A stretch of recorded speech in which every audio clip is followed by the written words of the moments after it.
हम टीपू ओम नमः शिवाय श्री शिवाय नमस्तुभ्यम जय श्री महाकाल। जी हाँ भक्तों, आप सबको भी पता होगा कि 14 फरवरी को बसंत पंचमी का महापर्व आ गया है। जी हाँ भक्तों, बसंत पंचमी जो कि हिंदू धर्म में और सनातन धर्म में बहुत ही बड़ा त्योहार माना जाता है। पूज्य गुरुदेव कहते हैं कि जिसकी कभी मनोकामना पूरी न हुई हो, केवल और केवल बसंत पंचमी के दिन अवश्य रूप से उपाय कर लेंगे तो उनकी सारी की सारी मनोकामना पूरी हो जाएगी।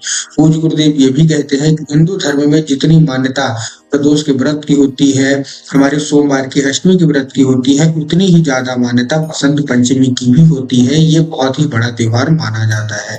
तो अगर जिसकी मनोकामना कोई भी है, चाहे वो धन प्राप्ति के लिए मनोकामना है, चाहे वो मनोकामना पूर्ति के लिए मनोकामना है, चाहे वो कर्जा मुक्ति के लिए मनोकामना है, सारा का सारा उपाय आज मैं आपको बताऊंगा। पहला मैं आपको धन प्राप्ति का उपाय बताऊंगा, उसके बाद मैं आपको कर्जा मुक्ति का उपाय बताऊंगा आज इस वीडियो में।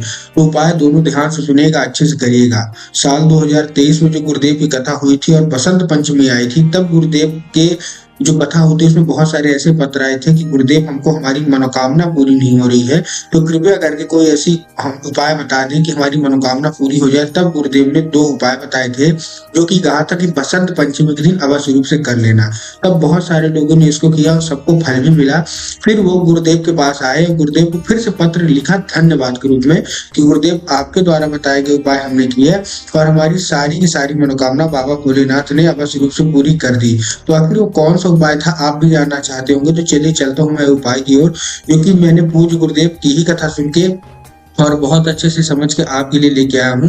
लेकिन उससे पहले चैनल पर अगर पहली बार आए हैं और आवाज मेरी पहली बार सुन रहे हैं तो वीडियो को कर दें लाइक और चैनल को भी कर लें सब्सक्राइब, ताकि पूज्य पंडित प्रदीप जी मिश्रा के जितने भी नए नए उपाय जो कि मैं उनकी कथा सुनता हूँ, श्रवण करता हूँ, सबसे पहले मैं प्राप्त करा सकूँ।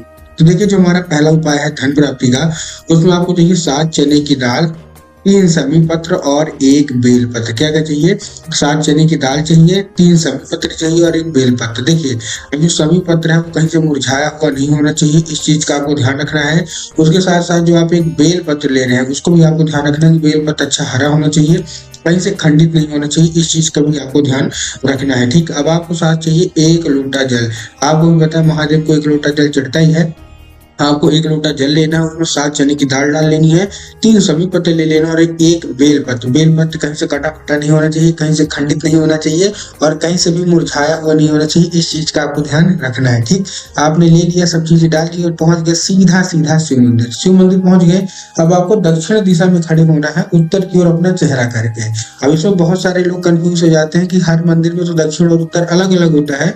तब गुरुदेव ने इसको उत्तर देते हुए कहा कि आप जिस भी मंदिर जा रहे हैं उस मंदिर का जिधर जलाधारी हो, आपको अपना चेहरा उधर करके खड़े हो जाना है। ठीक, आप खड़े हो गए, अब आपको कुंडकेश्वर महादेव का नाम लेके, कौन से महादेव का नाम लेके? कुंडकेश्वर महादेव का नाम लेके आप अर्पित कर देना है बसंत पंचमी के दिन। पूज्य गुरुदेव कहते हैं केवल और केवल आपने अगर यही उपाय कर लिया, आपकी सारी की सारी मनोकामना बाबा भोलेनाथ अवश्य रूप से पूरी कर ही कर देंगे। ठीक, ये था हमारा पहला उपाय। दूसरा उपाय हमारा कर्जा मुक्ति का है। बहुत सारे लोगों के जीवन में इतना कर्जा बढ़ जाता है कि उनका कर्जा ही नहीं चुका पाते।